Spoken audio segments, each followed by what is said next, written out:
Welcome to the Stoic Shakedown. This Stoic short is about the Stoic concept of Memento Mori. Memento Mori, which is Latin for, remember that you will die. These words, spoken in ancient times, still hold meaning for us today. In the modern world, we often get caught up in the hustle and bustle of life. We forget that our time here is limited. The Stoics understood this well.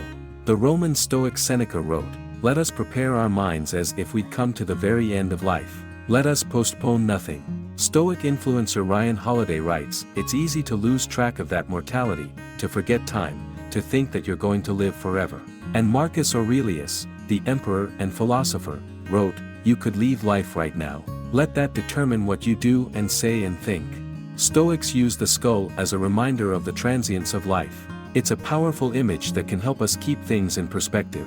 Memento Mori is not meant to be morbid or depressing.